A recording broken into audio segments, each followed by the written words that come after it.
26.2, we are back. We are straight up CrossFit this week. We have the dumbbell snatch, the dumbbell overhead walking lunge, and a bunch of gymnastics, pulling gymnastics at that, pull-ups, chest to bars, and the elusive ring muscle up. Time cap is 15 minutes. And as always, this is an awesome chance to use the power of the open to get that next progressive skill. For some of you, it might be the load of the dumbbell, practicing the 22.5/15 kilo dumbbell, or if you're in pounds, 50 and 35. For some of you, it might be getting your first couple of pull-ups. For some of you, it might be the chest to bar. And then for a lot of you, it might be the hopes to get towards getting in the position to be able to do a ring muscle up and actually completing the ring muscle up. This video here is all of our thoughts and breakdowns of this workout. To know, at the start of this workout, the workout total volume, you have 240 foot of overhead dumbbell lunges, which is equal to 72 meters, 60 total dumbbell snatches, and then 60 pulling gymnastics, which escalate the degree of difficulty throughout, so pull up, chest to bar, ring muscle up. The strategies for this workout: shoulder stamina, dumbbell overhead lunges, the shoulder stamina for your dumbbell snatches, and then obviously the pulling gymnastics. It's all immersed within each other. The grip endurance as well, dumbbell snatches, pull up, chest to bar, ring muscle up progression, but don't underestimate the amount of tension that goes through the forearm, the extensors and flexors when you do hold the death grip of the dumbbell overhead. And then finally the skill escalation, going from pull up, chest to bar, and then of course into your ring muscle up. We're going to start with critical performance separators, and that right off the bat is the overhead stability. So the lunges create the shoulder fatigue before the gymnastics even begin. And the common failures for lack of good lunges with this particular movement is going to be an elbow bend. So if you don't have access to terminal elbow extension or really good strong lockout, that is going to be something that you really have to struggle and fight for. And I would recommend off the bat changing the dumbbell every single end, and don't even be afraid to put the dumbbell on the ground to do so. The shoulder fatigue there will be increased because of that, and what you're going to want to try and achieve is actually the dumbbell situated over the middle of the top of the head. So if you can kind of collapse that shoulder in against the ear, you're going to have a better chance of just stacking the weight through the midsection of your body. And I want you to almost think that with the extension of the elbow, wrist, and shoulder all in conjunction, you'll have this locking mechanism, and we'll teach this a lot, that the joints should support and take the load. And if there's any kind of breakage within those joint structures, you're going to have the load, just all of musculature. So the big deltoids here, the lats underneath supporting that, biceps, and definitely the forearms, they have to hold and stabilize that dumbbell. It's going to collapse the grip management on that one for sure. And just as an easy note, athletes who death grip the dumbbell are going to suffer. So you can have like an open palm or loose relaxed grip on the dumbbell when it's overhead, and then also on that initial pull for the dumbbell snatch, when you pull, of course you're going to have it tight in here, but as you start to turn it over, just a more relaxed grip into the lockout, and obviously a loose transition to the opposite side. Let's go over some of the movement strategies. So we'll start off with the dumbbell walking lunges. Unbroken for elite, I think that's going to be just the same for every one of those people. And I think that if you're not in the elite, and what even is elite, I'm going to classify this as the games athletes, undoubtedly. Anyone else, break the dumbbell overhead lunge into 2 to 4 sets. So it might be at the halfway point or one every section. It's not going to be the worst thing in the world for you to do so. We talked about the relaxed grip, but then we also want to talk about holding or keeping the rib cage down as we push the arm up into extension, and trying to push the shoulder against the ear. And that just gives us that as close to center line as possible. And then of course, again, stacking that structure of the joints. The time targets that you're going to be aiming for the dumbbell overhead lunge per round, 30 to 50 seconds. Of course, it's going to get longer. Advanced, so that's for the elite. The advanced, 50 to 60 seconds. Intermediate, 60 to 90 seconds. And then the novice, 90 seconds to 2 minutes. The next movement we have is the dumbbell snatch. Athletes must manage your shoulder fatigue and breathing. So this is a good chance, and you're going to see some of the top end athletes recover during the dumbbell snatch, especially on the 15 kilo on the women's side. It's not going to be too much of a stretch. I think that it's more impactful and harming for the men to do the heavier load of the dumbbell than it is for the ladies to do their dumbbell. And of course, it swings back and forth. The men are going to have longer lunge steps, and the ring muscle ups are generally going to be a little bit easier for the men for their pulling capacity as well. But your strategy options here: elite, it's obvious that you're going to go touch and go, but don't stress about when you get back from your final lunge that you may put it on the ground and then start with the opposite arm. We've seen that in the open announcement. But for everyone else, it is recommended that you either break it up, maybe 10 and 10, 12 and 8, or even 8, 6, 6. If you're an intermediate athlete, do not be afraid of doing this in singles. Do one, put it down. Do another, put it down. And that's just going to give you a moment of freedom just to recover somewhat before going into the next movement, which would typically probably be your limitation. So it won't necessarily be the dumbbell snatch, and especially if you're in the intermediate range, the singles might just give you enough preparation to get through some chest to bars. So your time targets for your dumbbell snatches in the elite section, anywhere between 38 and 42 seconds on average. The advanced, 42 to 48 seconds. Intermediate, 60 to 75 seconds. And then novice, 1 minute 20 to 1 minute 40 worth of time allocated for the dumbbell snatches. The final movement section, all your pulling gymnastics, you got pull-ups, chest to bars, ring muscle-ups. Round 1, it's more about the engine and just staying in, I guess, connection with the workout. Round 2, it's more about power. It's a higher pull. And then round 3, it's dominated by skill. So that gives you pull-up, chest to bar, ring muscle-up. Strategy options, and then your elite. It's still not a bad idea to break the pull-ups and chest to bars. 1 to 2 sets on the pull-ups and chest to bars, 2 to 5 sets on the ring muscle-ups. I'm not sure we're going to see anyone go unbroken ring muscle-ups. There might be the odd case that people try it and maybe get to 18, 19 and don't quite get that last lockout and dip. Is it worth it? Don't know. But I think that there is the potential that there is a handful of males, and I really mean only a handful, maybe not more than 5, who can do that last set of ring muscle-ups unbroken in the world. Whether they do is another story, and I'm not sure we'll see any female do the 20. I'm pretty confident that we will not see a female do 20 ring muscle-ups unbroken in this workout. So anywhere between 2 to 5 sets on the ring muscle-ups is what we're looking for the elite. Potentially it's like a couple more sets on the women's side as well. Advanced 2 to 4 sets on the pull-ups and chest to bars. So I say 2 to 4 sets might be 12 and 8 on your pull-ups and your chest to bars. It might be 4 sets of 5 on the chest to bar. It might be 6, 5, 5, 4, a little descending rep scheme number there. And then 4 to 6 sets on the ring muscle up. So it wouldn't be uncommon to see chest to bars 6, 5, 5, 4, and then ring muscle ups 8, 6, 3, 3. So you've had the same amount of sets as the chest to bars from the ring muscle ups, but by doing so earlier gave you the capacity to do so later. In our intermediate, we have 4 to 6 sets on the pull-ups.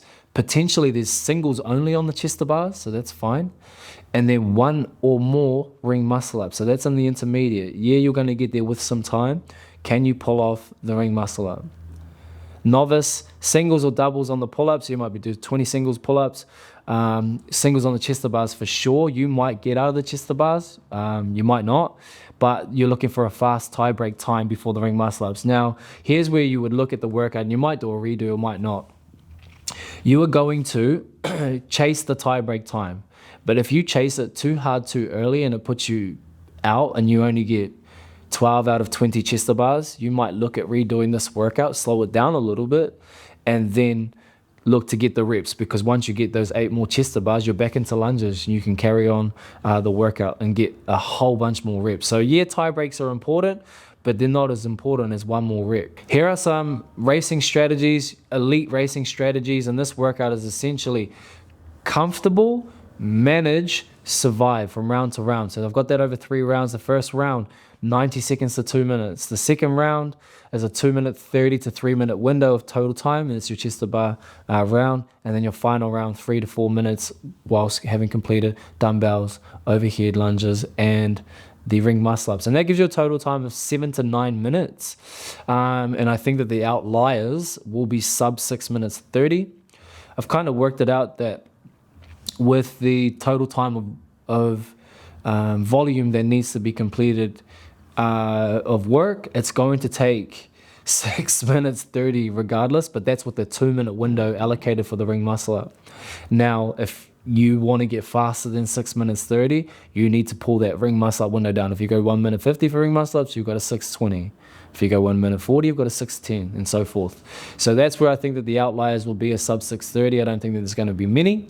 And I think that we'll obviously see more males get there than we see our women. Who this workout favors: athletes with strong shoulder endurance, stable overhead position and access to range of motion, moderate to fast transitions, and then an efficient kip or butterfly swing pattern where you're quite energy efficient. Who will struggle with this workout, and then assist the people in reverse of that. So athletes with weak overhead stability, you're holding that bent elbow position, not got good stacked joints, so you're going through a lot of musculature to keep the weight overhead. Heavy grip fatigue, lack of skill acquisition, so all those skills are quite broken, and then obviously no ring muscle ups. But that doesn't mean you can't have fun. That doesn't mean that you can't progress within this workout. That doesn't mean you can't still achieve in this workout, because achieving in this workout looks different per person. The key coaching cues on this: your lunges, lock your elbow and hold to midline, squeeze your glutes, vertical torso, and then don't try to take less steps and be compromised for it. Don't try to take that last huge lunge, just add one in. And I think for 95% of the people, it's going to be anywhere between 7 and 8 steps per 20-foot length. So just be okay with counting those steps out naturally. The snatches, hip driven, so you're really trying to use that propulsion from the lower body. A relaxed grip, as we talked about, especially as it goes overhead, the dumbbell remains close to the body, and break them. It's not a bad idea to break the snatches. Pulling gymnastics, big kip, butterfly efficiency, short sets and small rests rather than big sets and big rests. Positive rotation on your butterflies. You get somewhat of a relaxed hand position at the top as well. And then energy efficient on the ring muscle up, but also a strong kip to the lockout of the dip. That's where we're going to see a lot of the limitation for the ring muscle up, is just that dip and the top of the rep. And don't be afraid to double kip that dip just to make sure of the lockout. And it's a far too compromising rep to miss from applying all of that energy. So when you go for it, go for it. Common workout mistakes: you have sprinting round 1. I think that's a given. Again, let's reference the best possible times. You've got a 6 minute 30 type of outlier time. You're going in that 6 minute 30. We have a really high anaerobic and glycolytic efforts within this workout, but the time domain of energy system really suggests that it's an aerobic energy system, but it's an aerobic energy system with glycolytic power. So sprinting round 1 is just not going to set you up for success later in the backside of the workout. Holding the dumbbell too tight is another common mistake. Failing chest to bars early, so you don't want to add reps to the account. Not completing the lunge steps, and that's going to be the worst one of all. You're going to have to walk back 20 foot and apply another 7 to 8 lunge steps. So you really want to nail that one. Attempting huge muscle upsets to failure, unless you're only managing one at a time. So you're going to hear a lot of people say, hey, do your ring muscle ups and keep 2 to 3 reps in reserve. Like, what does that even mean when you can only do 2 reps at a time? At that point, it's not about, hey, keeping them in reserve. It's about time management of the rest periods. How long do I need to rest before I can make my next repetition successful, and also not overkill my clock by being too safe? So let's say 30 seconds pass and I have the energy to be able to get a rep, but I'm not so hesitant or doubtful of that I wait 40 seconds and I waste 10 seconds of time that could be in my favor.